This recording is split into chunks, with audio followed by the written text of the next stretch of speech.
Big Boy Tuesday. It's a Big Boy Tuesday from Palm Beach.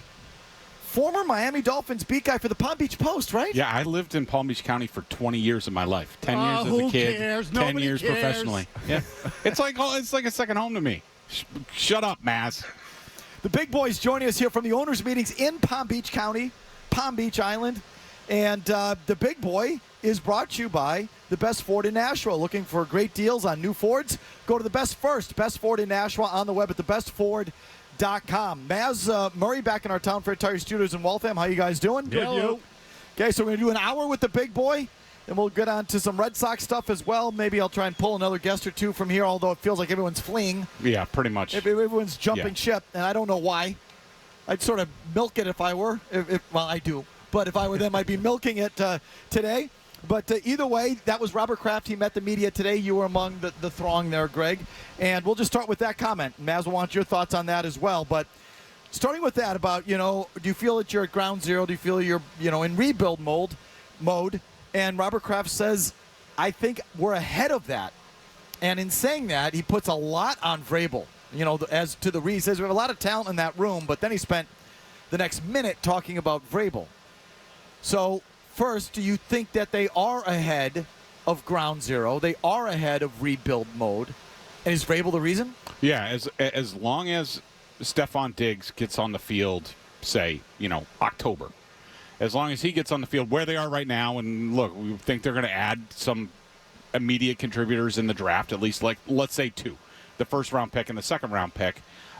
Yes, I do think that they're way ahead, and I think it's because of Vrabel, the way they attacked free agency, which was a complete 180 from what Elliott Wolf. I remember last time, I think it was at the Combine, or it might have been his introductory press conference, where he talked about, somebody asked him a question about free agency, and can you do free agency, without knowing the players or having them previously? And he was like, I don't know how you can do it any other way. And I was like, I want a camera on Elliott Wolf, because that's what they did last year. And they screwed it up. And I think that Vrabel, with basically every guy they brought in other than Milton Williams and Diggs, they know. They know they're going to hit the ground running. They know what they have in them. They know what they don't have in them. And to me, I think they've upped the level. They've upped the coaching. And plus the schedule, yeah, I agree. I mean, it should not – people were talking before this offseason about, this is 3 years for the Patriots to get back.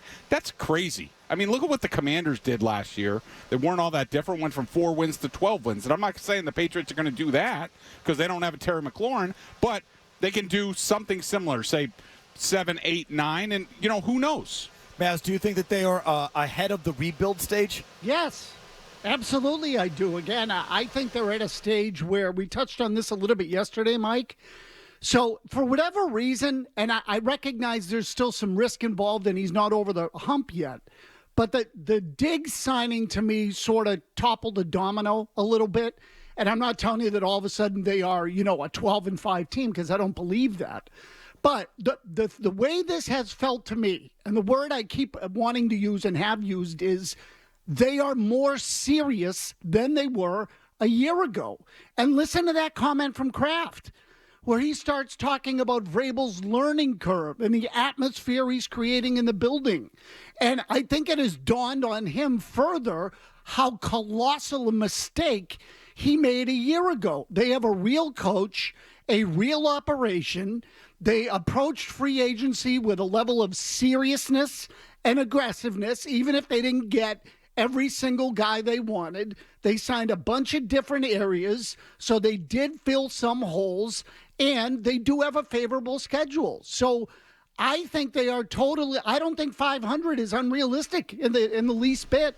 So it's also, to me, the nature of the league, Greg. I just – look, do they have a ways to go to have a Philadelphia Eagles type of roster? Mm-hmm. Yes, of course. Yes, we're not talking about that. How far away should they be from competing for and making the playoffs? And I frankly think, Greg, every team, for the most part, is kind of right there. If you make good, smart personnel decisions, you get good coaching, and if you have a last-place schedule, I think it's within most any team's grasp to get to 8-9 wins, which puts you in the range for that last wild card. I do not believe It's like the NHL where you miss the playoffs, and the next thing you know, these teams are out for 5, 6, 7 years at a time because that's what it takes.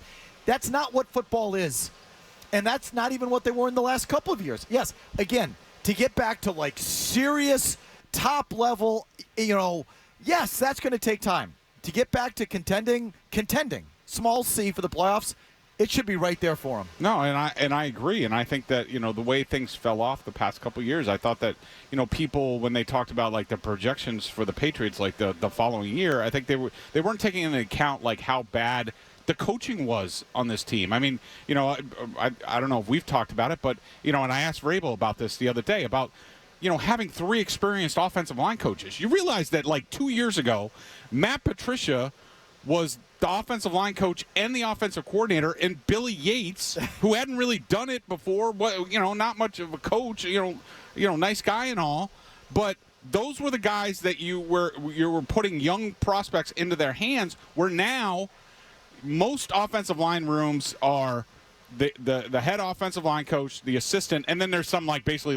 intern, glorified. The Patriots have 3 experienced offensive line coaches, and now they could take, and Vrabel talked about this when I asked him about it, now they could take Robert Kugler, the sort of third guy in, he can now be in charge of 3 guys and just being on their ass and developing them. So people underestimated how bad the coaching was 2 years ago and 3 years ago and also last year, and as soon as you up that in football, you have a much better chance. You're not that far away if you have good coaching.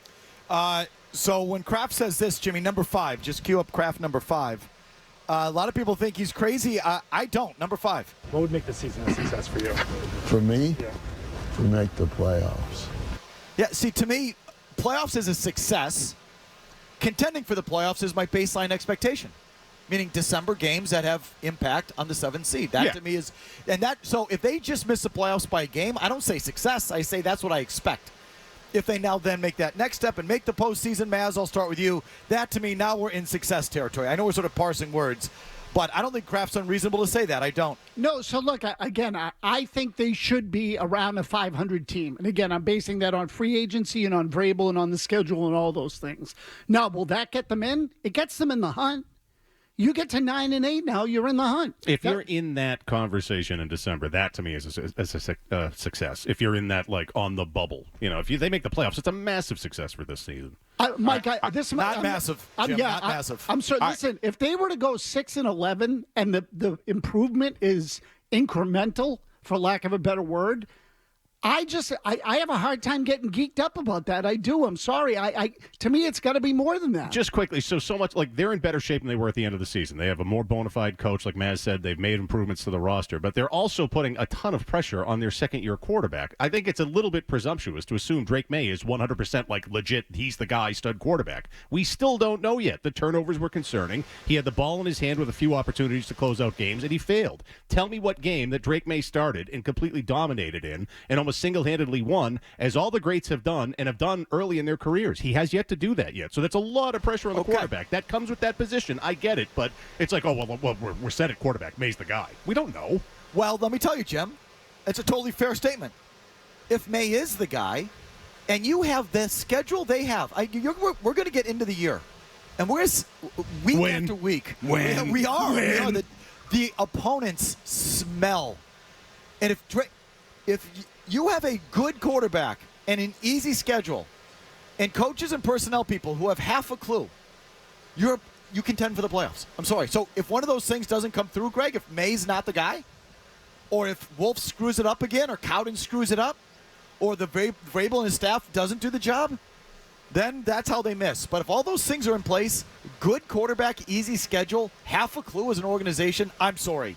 You're there. Oh, I just think that I thought Robert, I was fine on the rebuild answer. I thought he overshot this.